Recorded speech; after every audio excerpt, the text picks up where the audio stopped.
Stuart Cameron talking rugby. We have the new cap, Stuart Hogg. Sounds good, doesn't it? Stuart Hogg of Scotland, and Richie Gray from the BASE Academy. And let's talk a little bit about why we're actually here today, because it's a lovely little reason, isn't it?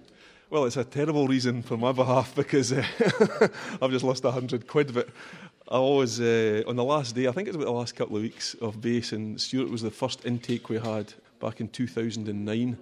And with a wee bet, I said that I thought he'd be capped before the age of 21. And I said if he did, I'd give him £100. So we signed a tenner, and I've kept a hold of it. And we've been ribbing each other for the last 2-3 years. And every time we see each other, the money's safe, and maybe the money's not so safe. And then this year, really, with the way Stuart's gone, playing for Glasgow, consistently playing well there, and I'm sure he'll say that Glasgow has been a great springboard for him. Playing week in, week out in that environment in the Rabo Direct, and also Heineken Cups brought him on a lot, not just in the 15 position but in a number of positions. But I thought my money was getting less and less safe, and you know what, it's the best £100 I've ever handed over ever, and it's going to the McLaren Foundation, which is we're all linked to heavily, and myself obviously been involved with BBC Rugby Sports Sound on a Friday night. I've been pretty much commentating on Stuart every second week along with Edinburgh and the other weeks, and it's great for it to go to that, and I'm delighted to hand over the money. Fantastic. Well, of course, you can afford it now with the success of the Collision King. Yeah, Collision King's going well. Possibly Stuart will mention that as well, because I know that the Glasgow boys have been using it a lot this year. Shade's had the lads on it pretty much every day, which has been good. And in some ways, on that point of view, Wales actually were the first team to have it. They had 6 of them. I always kind of watch the breakdowns more than anything else, because you've had such a huge involvement with it over the last 4 years. And I think the key thing is the back division, the players in the backs who were never known for it, but you have to be now. You have to be able to do that. I thought there was some really dynamic and accurate work by the backs, at the weekend in securing ball, as was the whole team. Just a pity about the result. Absolutely. Well, we'll talk to Stuart in a second, but just your own appraisal of Stuart Hogg when he first came to the BASE Academy. I mean, did you spot something a bit special? Yeah, listen, I'm lucky. I've come through rugby for years, and I was involved with Borders. We created the first ever rugby academy down here in the Borders, where my first signing was Jeff Cross, my second one was Greg Laidlaw, and a number of others that came through that system. And you get used to just spotting youngsters, and some are different than others. Some always have potential but sometimes don't realise it, and others have potential and go flying through very, very quickly. I think Stuart was always a good player. He always had good skills, and I think if you can, in the present game, if you've got pace and a good step and all round skills that can cope under pressure, then you've got a good chance of going on to be capped by your country, and that's exactly what's happened. And we had a good year group. When Stuart was there, we had a good year group. Bruce Dick was in it, Graham Spears, who's now down south. You had Bomber Hislop, who went on to Edinburgh, Luke Petty, who's now playing at Gala. There was a good handful of players there that were really good and used to bring each other on weekly, worked hard in the gym. And the course, I've always said this about BASE, that if you want to work hard, you'll only get out of the course what you put into it. If you want to come here for a kind of easy ride for a year, then you're really on the wrong course. So I think it puts the kind of a bit of tough edge into you as well, and that's what we always try and do. And for me, the big thing is trying to bring players through that maybe have just been missed out, or maybe haven't been deemed to be quite good enough, or maybe are going to be late developers. But Stuart obviously was not one of those. I think when we first saw him, and I've watched him run around since he was about 4 or 5 years old. I can still remember some funny stories that I'll not go into when he was a ball boy at Hoyk. But I've dealt with his brother as well, for a number of years. And I know John and the whole family. So it was great. It was great just to see him come on, and it's great just to see a young guy getting on and playing for his country. And the big thing for him now is consistency, and the big pressure he's possibly got now is because Scotland and the media have made this huge thing about the kind of lack of scores that I'm sure you're going to come on to speak to Stuart about in a minute. You just hope that there's not too much pressure put on young shoulders. I'm sure he can cope with it, but his key thing is just playing well week in, week out, wherever that may be. Well, Stuart, congratulations, first of all, that first cap, and great that you managed to get 70 minutes of rugby as well. I mean, obviously disappointing that Max Evans picked up that ankle injury, but you're winning your first cap. You look as if you were stepping out for about the 50th time. Obviously, thanks very much for that, but it was a daunting prospect. Obviously, when Max got injured, it was a shame to see him go off. But from a personal point of view, to win my first cap was brilliant. It's like a dream come true, and I'm a really happy man. And we're here at BASE, and of course, you owe a lot to BASE, and BASE owes a lot to you as well. Yeah, definitely. When I first seen that this base course was coming out, I seen it in the Scotsman, I think it was. My dad spoke to me, thought this would be a great opportunity. It's probably the closest thing to professional rugby, other than being in professional rugby, and the academic stuff as well was brilliant. So I jumped at the chance to come into this course, and it was great that I got selected to be part of it. Shining example, of course, of what can be done to combine rugby and get some proper training and coaching, etc. Obviously doing your academic studies as well, but certainly something you'd recommend to any up-and-coming youngster. Oh, definitely. As Richie's already said, it's a fantastic course. We had some great players at the time that we were in. But you can see boys that are on the course now that are coming through, like Russell Anderson, who's in the under-20s just now, and as Richie's all said, like Bomber Hislop, who's in the Edinburgh squad. So it's a good opportunity, and it's a course that I highly recommend for people that want to play rugby. Well, back to the match, I'm sure you want to talk about it as well. I mean, only the week before it was Lee Jones from Selkirk getting his first cap, and then a week later another borderer like yourself doing so well. What was the experience like? Because everyone says winning their first cap that it just goes, but did you get much memory in there of the occasion itself, or did it just fly by? It did just kind of fly by, but I had to try and take everything in. As I say, it was a disappointment for Max to get injured, but great to get us so much game time. I think it took me about 10 minutes to get my first touch on the ball. I think I was just kind of looking around and pinching myself, saying, am I really meant to be here? But as soon as I got my first touch and started getting involved in the game, it was just a case of playing another game, and obviously 100 times more physical and 100 times quicker, but it was great. Now, you mentioned, of course, in the press about Richard Wilkinson, how you dedicated the game to him, and I'm sure he was looking down, being a very proud person as well, and obviously, great memories for you of that young man.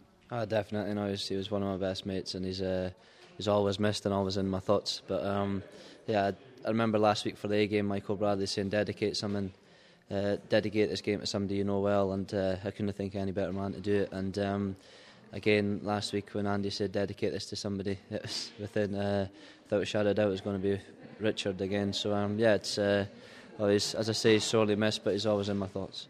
And the national anthem, of course, a very proud moment. Oh, definitely. I think I was really, really close to tears, but I managed to keep it in. But when the Welsh anthem came on in front of a packed Millennium Stadium, it kind of sent shivers down my spine. So you're there 10 minutes into the game, you see Max Evans go down what looks like, a bad injury. What's going through your mind? Max, get up.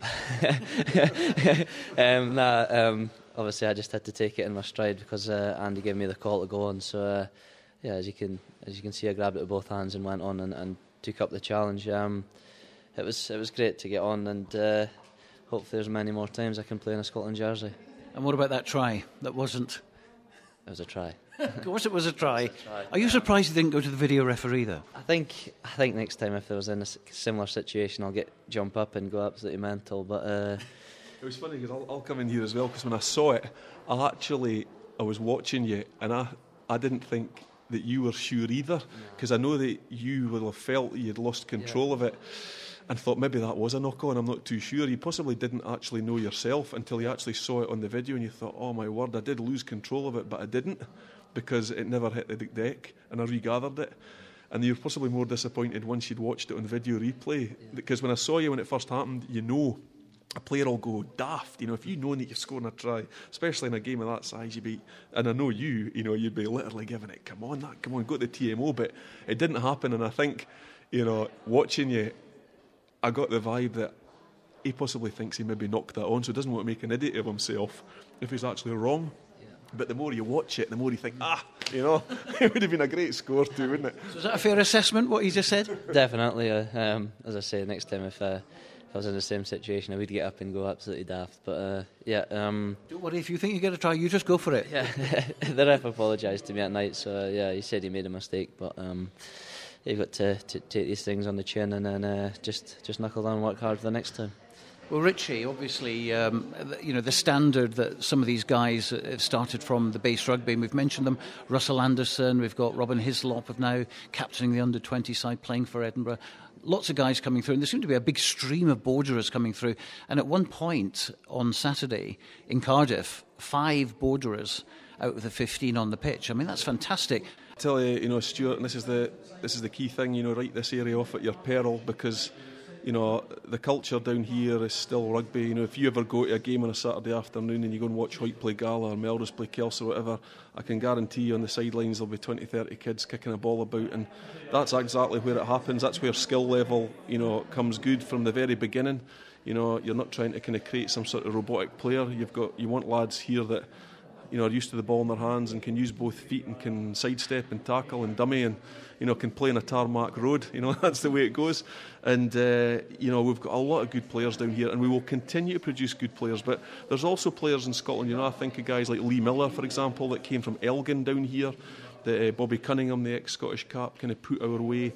And, you know, he's just gone from strength to strength. So if you put youngsters into the right environment, the biggest thing in Scottish rugby, you know, is where they play from 16 to 20 years old. You've got to be in an environment of absolute intensity week in, week out, where your skills and your physique is going to be challenged, you know, week in, week out. If you don't have that intensity, then you're going to struggle in your kind of rugby education, and that's why the pro teams are having to really pick that up very quickly with lads that maybe haven't been used to playing in a real intensity that the Rabo Direct and the Heineken Cup produces. So the big thing for Scottish rugby at the moment is trying to create some sort of system from kind of 16 years old to 20 that's going to be absolutely full on, week in, week out, so that these lads know, you know, where they're coming from, because every other country's got it down to numbers more than anything. So we're going to have to be innovative in the way we try and bring around real sort of pressure on our young players in the playing environment to then bring them up to a standard where they can cope at international level.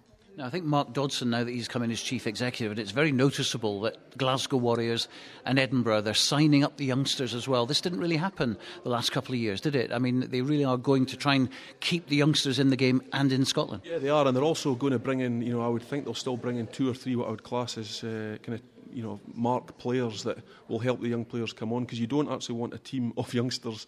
You must have a team, you know, that's made up of 2 or 3 real sort of senior old heads that can help the young guys come on, you know, boys that have got 10 years experience in professional sport. And, you know, you bring these players in and sign them for a couple of years. You know, it's funny that Leinster are looking at bringing in Thorne from New Zealand because they lost Nathan Hines to Claremont. Claremont took Nathan Hines because they wanted a father figure in their pack, and you must have those players as well. So the key thing for Scotland at the moment is to sign the right old heads into Glasgow and Edinburgh and make sure they're the right players that will then, our youngsters will develop and learn from. And that's going to be really, really important signings over the next, you know, 4 or 5 months into next season. So I think you've got players like Stuart and a whole ream of others, you know, Tom Brown and the likes that have come, got Lee Jones, you know, you could go on naming them. It's great to see them come through, and the thing is they're in winning teams. You know, on the whole, they've been playing winning rugby this year, which has always been a big problem for Scottish pro teams. It's been defeat after defeat, and sometimes you start, you know, listening to your own press, and it's about confidence, the game as well. If you're confident and you're playing well and you're going forward and, you know, you're winning week in, week out, then that's a key thing, and that's what the international side have to try and get in an environment that's even tougher than Rabo Direct and Heineken Cup. That's the big pressure for them. Now, Stuart, obviously you're producing the goods on the pitch. Fantastic try against England Saxons. What a game that was, of course. Still on your laptop, no doubt? It is. 30,000 and rising all the time.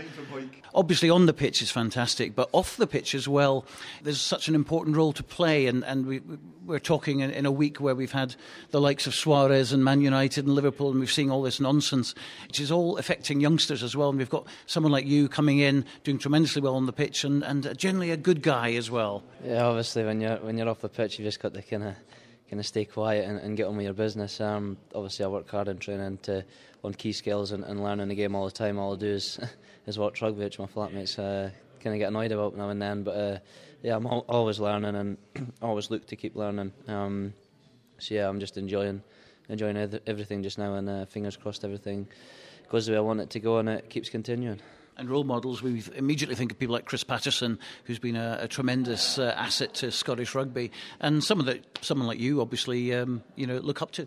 Oh, definitely. You know, I've known Chris for a long time, and I've watched him for a long time as well. And I spoke to him last week, and he just told me to relax and enjoy it. I think in the text he wrote about 3 times "enjoy it," so that's all I was looking to do, was enjoy it. So yeah, it's great to have him, have a man like Mossy giving you some confidence and backing you. So yeah, it's fantastic. Can you quite believe what's happened in this last few weeks?